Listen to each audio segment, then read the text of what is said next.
High বন্ধুরা, আজকে আমার রেসিপি হলো ঢ্যাঁড়স মহারানী বা মেথি ঢ্যাঁড়স।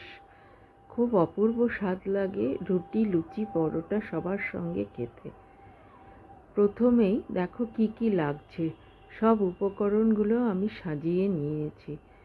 এবার আস্তে আস্তে করে ঢ্যাঁড়সগুলো কেটে নিতে হবে, এরকম লম্বা লম্বা বড় বড় করে। দেখো মুন্ডুটা ফেলে দিলাম, তারপরে পেছন দিকে কেটে মাঝখানটা একবার চিড়ে নিতে হবে। ব্যাস, তারপরে দেব মেথি ফোড়ন। মেথি এত সুন্দর গন্ধ ছাড়ে, ভাবা যায় না। মেথি আর পেঁয়াজ, এর মধ্যে কিন্তু মেথি ফোড়নই যাবে। আর এতে একটুখানি স্বাস্থ্যের কথা মনে রাখলে হবে না, তেলটা বেশি লাগবে। আচ্ছা, এবার আমাকে দিতে হবে টমেটো, তারপরে রসুন বাটা দিয়ে ভাজতে হবে, ভাজা ভাজা করে নিতে হবে। তারপরে হলুদ গুঁড়ো যাবে, তারপরে যাবে হলো আদা বাটা।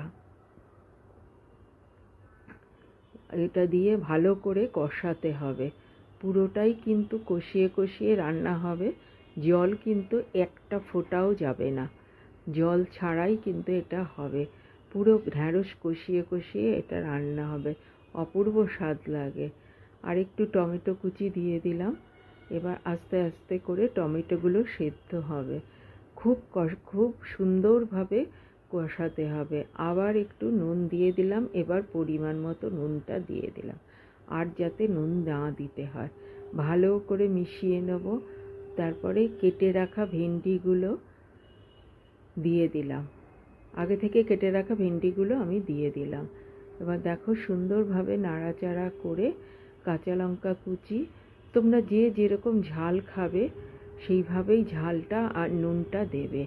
কাঁচা লঙ্কা কুচি, কাঁচা লঙ্কা, লঙ্কার গুঁড়ো, ঝাল লঙ্কার গুঁড়ো, কাশ্মীরি লঙ্কার গুঁড়ো সব মিশিয়ে আস্তে আস্তে রান্নাটা এইভাবেই কিন্তু হবে, চাপা দিয়ে দিয়ে সেদ্ধ দিয়ে দিয়ে কষিয়ে কষিয়ে ভীষণ ভালো হবে। আবার আরেকটু দেখলাম যে না, নুন লাগবে আরেকটু, তাই আরেকটু নুন দিয়ে দিলাম। এবার অল্প সময়, ঢ্যাঁড়স তো সেদ্ধ হতে বেশিক্ষণ সময় লাগে না।